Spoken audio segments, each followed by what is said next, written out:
Everyone's SDS SuperCoach providing SuperCoach content for you. I'm here to present the round three review here on AFL SuperCoach 2025. I am feeling a lot better. As you guys might have known, the past couple of videos, I've been feeling a little bit under, well, not a little bit, a lot of bit under the weather. So I've got my voice back now, so we are good to go. So a lot more content coming this week. Obviously, didn't make as much due to being a bit under the weather. So, yeah, I'm back now, and it means I have to talk more about this team. So that's all right. We'll get straight into it. Before we get started, make sure you follow me on Twitter at Stephen DW Smith and also on TikTok, SDS_SuperCoach. Talk all things SuperCoach on YouTube, TikTok, and Twitter.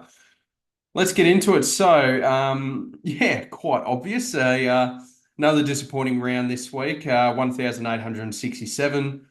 We are ranked 30,748 now. A little bit better of a round than last round, but still not ideal. So, at least all my drafts are going good. Still undefeated in every single draft, so that's pretty cool. So, and I'm ranked 3K in AFL fantasy. I might just become an AFL fantasy creator because Lord knows what's going on here with Supercoach. Well, I do sort of know what's going on with Supercoach. Might sound funny. I actually don't think my team's that bad, but I believe that yeah, just a couple of missed calls, couple of 50-50s not going my way so far this season. But I'm not.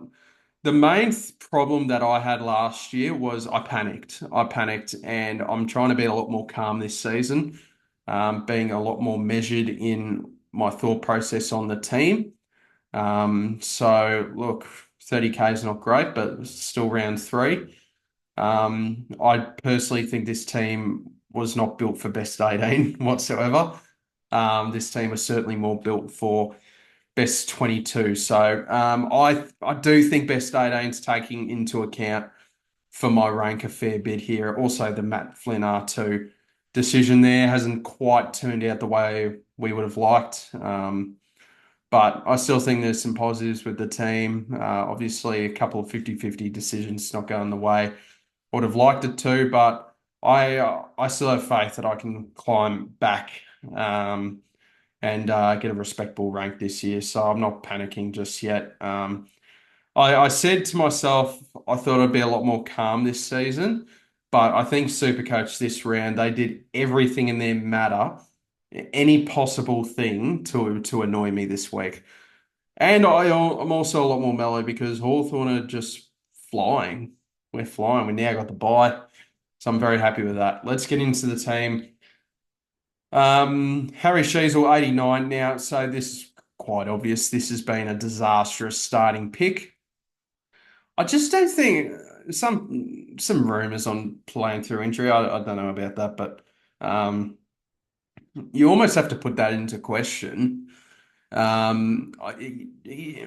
looks like he's low on confidence, I feel. He doesn't feel confident at the minute. I feel like he's not running as fast as he was, and I don't know what's going on. And I think what's not helping Sheasel as well, it's helping for North, but they don't need to rely on Sheasel as much as they did in the first 2 years. Like they're a much better side than what they have been the past 2 years, North. So they don't have to feed him the ball. But yeah, 89 is obviously disappointing. We know he's better than this. Credit to anyone that traded him out. I've got holes to fill before I worry about Harry Sheasel, and I think a lot of people are in that position now. My trades last week, so I traded out Perryman, I traded out Sardis and Finn O'Sullivan, and I brought in Jack Henderson, Xavier Lindsay, and Bailey Dale. Bailey Dale was very lucky to get that 81, I would have thought. I thought that was a pretty average game from Dale. Can't miss a target in the first two rounds. Bring him in, and yeah, it felt like he struggled a fair bit. So the fact he got 81 is pretty lucky, I guess. Looped Zach Reed on Thursday night just in case, and an 88, fantastic. Share to the three rookies here, Zach Reed, Pryor, and Trainer, where we were a little bit scared with what was going on in the defensive rookie options, but they all delivered spike scores, which really helps our cash gen. Jaden Short, this was the easy matchup. An 89. Not ideal.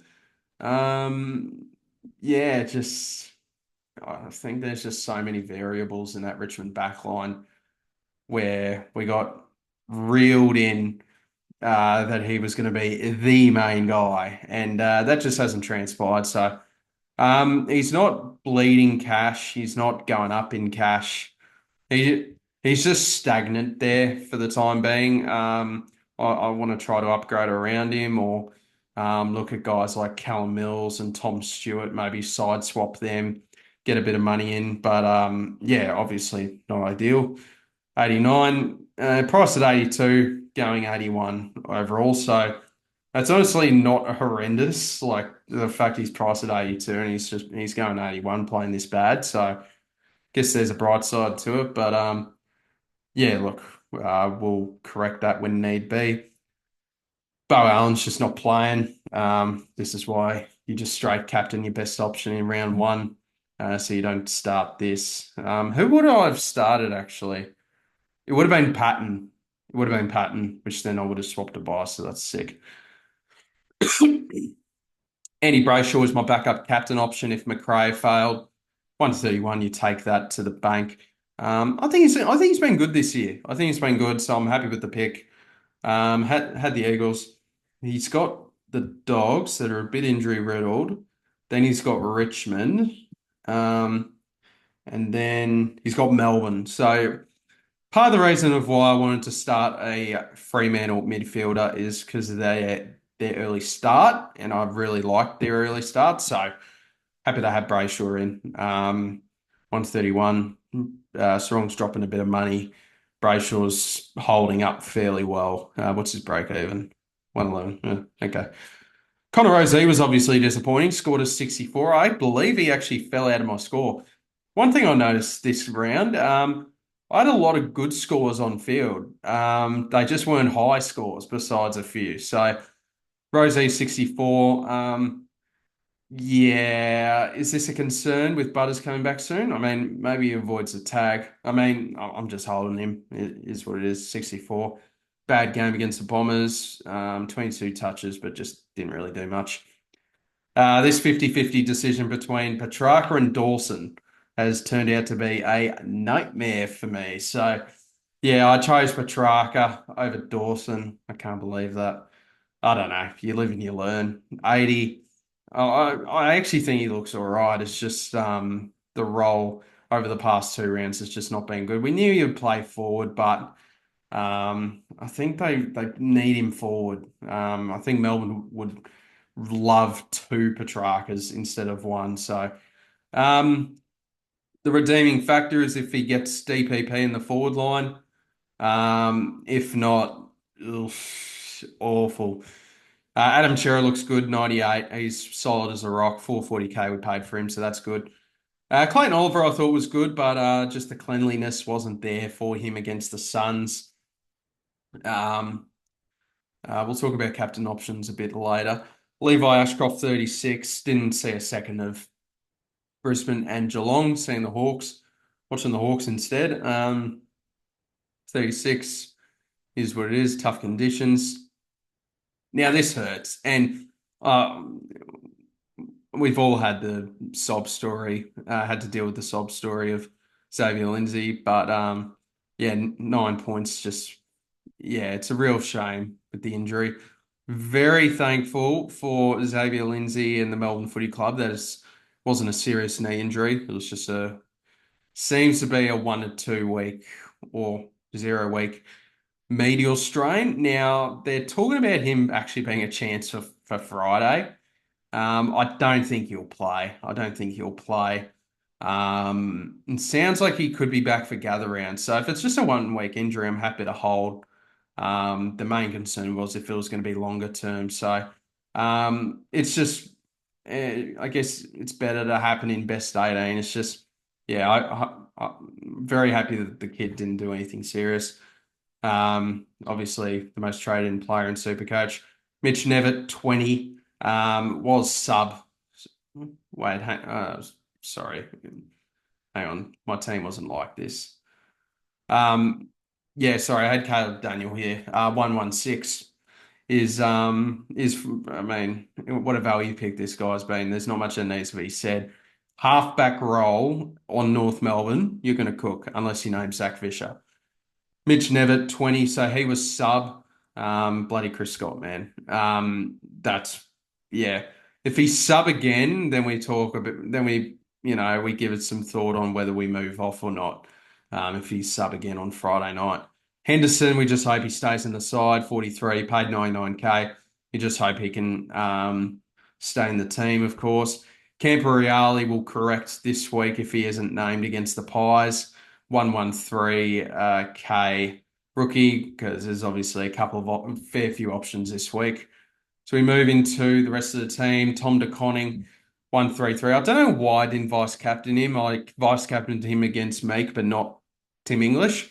But yeah, so Brayshaw, DeConning, and McRae, I thought were my best options this week, and they all turned out pretty well. But unfortunately, I chose the worst one, so that's all right. I took the 120. TDK is awesome. He is awesome. Matt Flynn and Harry Boyd just aren't playing. I think this is honestly Flynn's best chance to play this week if there's ever going to be a week because former Giants teammate in Kieran Briggs, similar body types, similar ruck styles. So yeah, I'm not sure if Flynn's coming back anytime soon if he isn't named. I thought Jackson did a fair good job on. I thought he gave Bailey Williams a good old smacking, but we'll see if Mini McQualter keeps that same energy. He wasn't as disgraceful as what Flynn was in round one, but if we're basing it off performance each week, Jackson cut sick on him. So this is the best chance for Flynn to come back.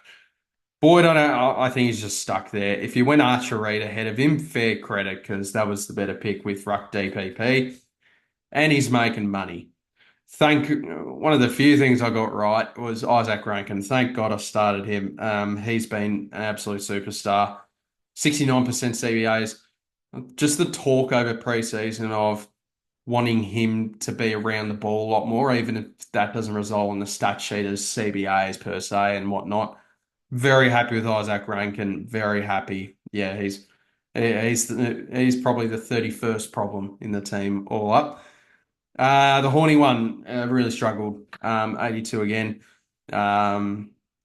Bit just not as competitive when Porter just aren't the team that they were last year. So very similar for me with Sheasel. I'm just going to prioritize upgrading around these guys and just sorting out the team that way. I think there's four really good options this week that I want to have a look at. And yeah, we'll see how trades look. Jack McRae, 120, got the job done. I don't think it was anything special that game, but he was very good. Bailey Smith, 81, couldn't tell you what happened. Heard he clanged the ball a lot, but that's the usual Bailey Smith game. So Brett will take that. Riley Sanders, good boy.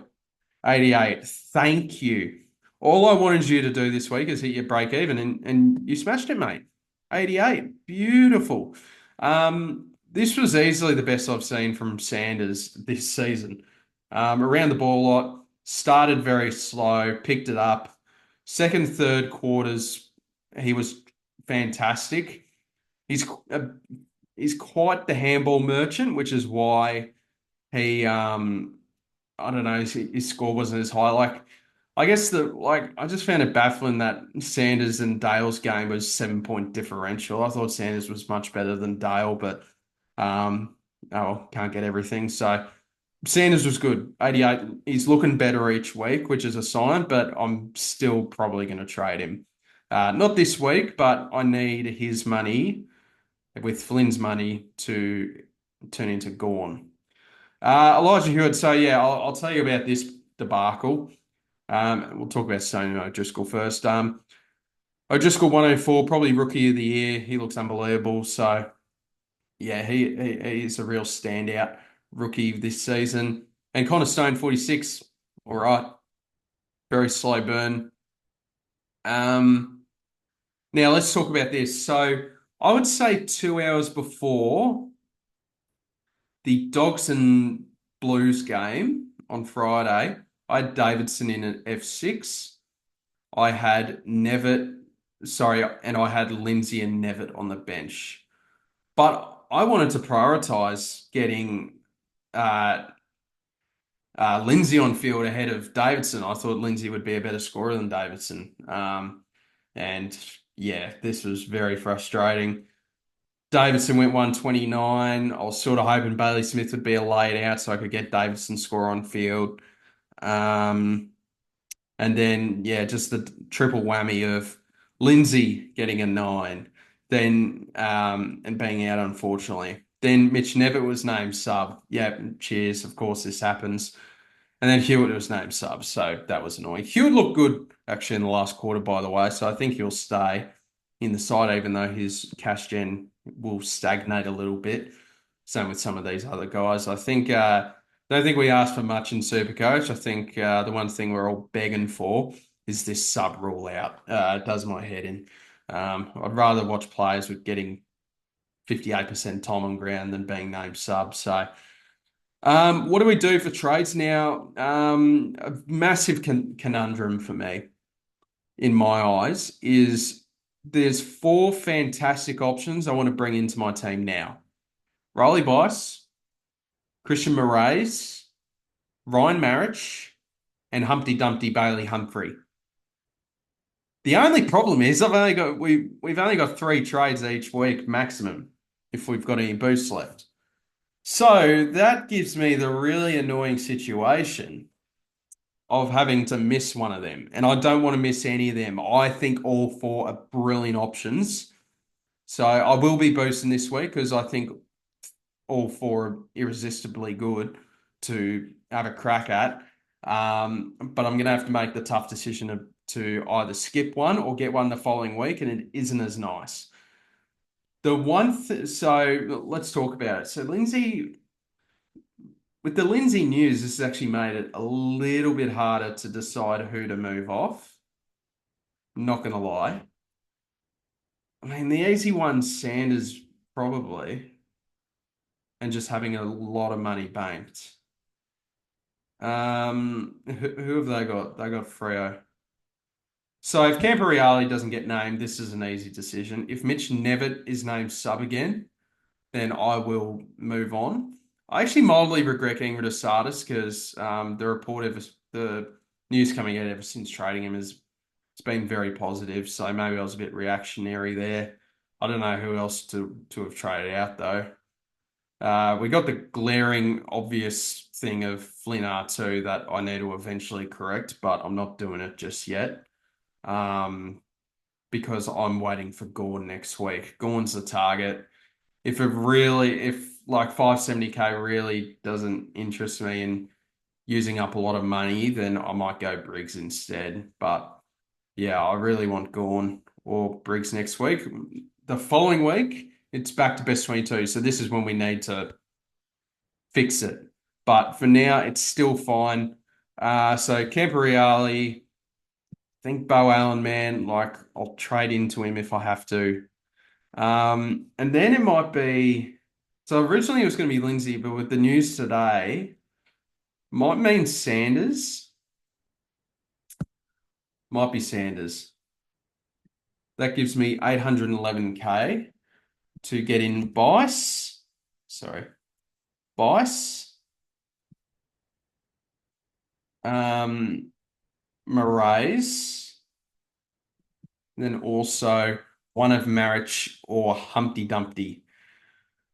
And I think it's going to be, I think I'd prefer Marich ahead of Humpty, but I really want Humpty very badly in the side. This gives me 318k. I'm happy to, I think it's going to be another bad week this week anyway. I actually need to bring in Bice just so I can get more players on field. So I didn't realize, yeah, I only realized that today. Oh, wait, hang on. I actually must get Bice. Um, if Bo Allen doesn't get named again. So how are we structuring the side? So general vibe is, yeah, just get Davidson on, bro. Just get Davidson on. Um, yeah, probably field one of Nevitt or so Lindsay's very likely missing this week. Is there someone here that I'd like to field? What's screaming out to me? Maybe Moraes? I think Moraes is probably the best option, actually. Never the hard to trust. Hewitt, I don't think he'll be sub again. Something like this, yeah. So I'm happy to sacrifice another poor week. I think round five onwards, we can start cooking. When it's back to best 22, we fix up everything. I've got 318K now on the head to sort out Flynn next week. And I really don't want to use a boost next week. Really want to avoid, I want to use one boost over the next 2 weeks. So having this 318K banked, we can do Flynn to Gorn, we would assume, and then probably a second move. I don't know what that would be, but we'd figure it out.